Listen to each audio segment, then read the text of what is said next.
नमस्कार। आज हम एक ऐसी कहानी में उतरेंगे जो रोंगटे खड़े कर देने वाली है।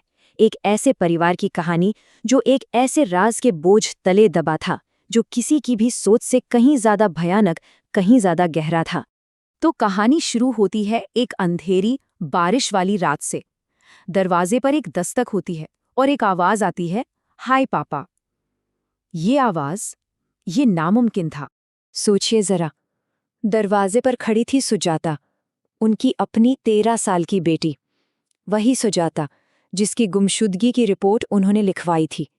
पर असलियत तो ये थी कि लगभग 1 दशक पहले उन्होंने उसे चुपके से मार डाला था, और अब वो वापस आ गई थी।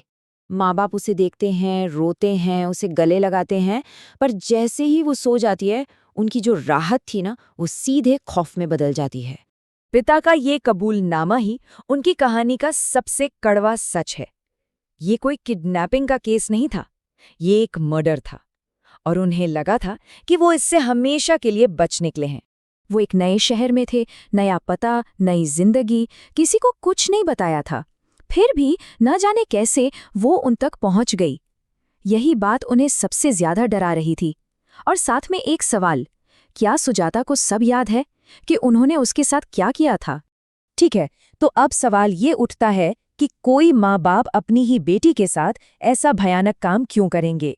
ये समझने के लिए हमें कहानी में पीछे जाना होगा और सुजाता को उसके पिता के नजरों से देखना होगा। देखिए, सुजाता जन्म से ही थोड़ी अलग थी। पता नहीं क्यों, लेकिन परिवार वाले, पड़ोसी सब उससे कतराते थे। यहाँ तक कि डॉक्टर्स और नर्सेस भी उससे डरते थे। और फिर धीरे धीरे उसने कुछ ऐसी अजीब शक्तियां दिखानी शुरू कर दी, जैसे वो अपने माँ बाप का दिमाग पढ़ लेती हो। और जैसे जैसे वो बड़ी हुई, उसकी शक्तियां और भी खतरनाक होती गईं।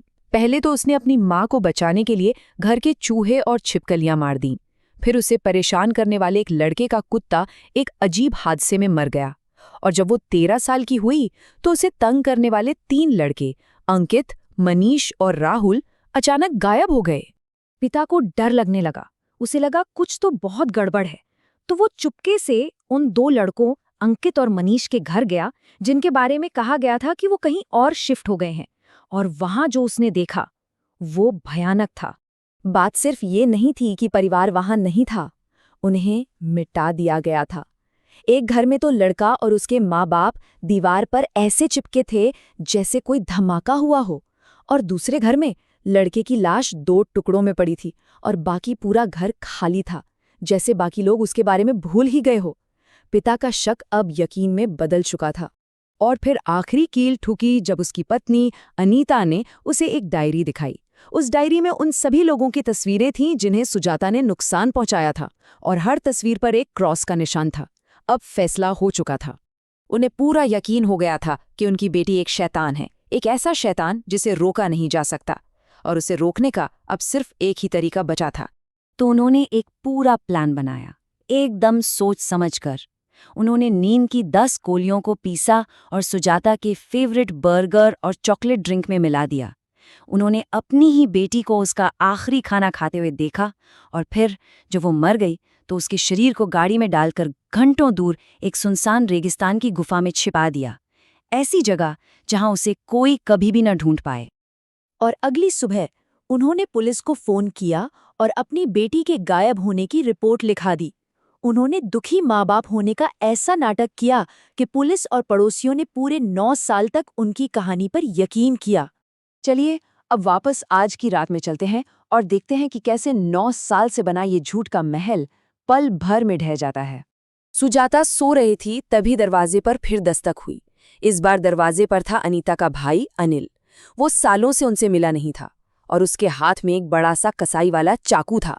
इससे पहले कि पिता कुछ समझ पाता, एक झटके में अनिल की गर्दन पूरी 360 डिग्री घूम जाती है और वो वहीं ढेर हो जाता है। दरवाजा खुलता है और अंदर आते हैं काले कपड़ों में 4 लोग, और उनके आगे चल रही थी खुद अनीता, जो किसी पूजा या रस्म के लिए तैयार लग रही थी।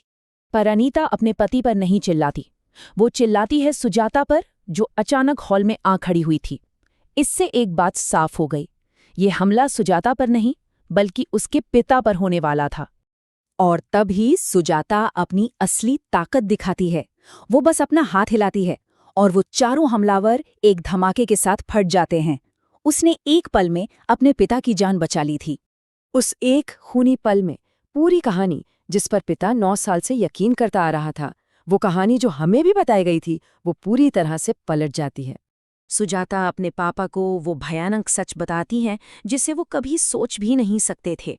वो कहती है, पापा, वो सब मैंने नहीं किया था, वो माँ ने किया था। वो आपकी पत्नी नहीं है, वो एक डायन है। सब कुछ एक बहुत बड़ा झूठ था। असल कातिल अनीता थी। पड़ोसी सुजाता से नहीं, अनीता से डरते थे। अनीता कोई डरी हुई माँ नहीं, बल्कि एक शक्तिशाली डायन थी। और सुजाता की शक्तियां कोई अभिशाप नहीं, बल्कि अपने पिता के लिए एक रक्षा कवच थी। असल में अनीता अपने पति की बलि देना चाहती थी और सुजाता हमेशा अपनी शक्तियों से उसे बचाती रही। जिस पति को अनीता ने बहकाया, उसने अपनी रक्षा करने वाली बेटी को ही मार डाला, अपनी असली दुश्मन के कहने पर।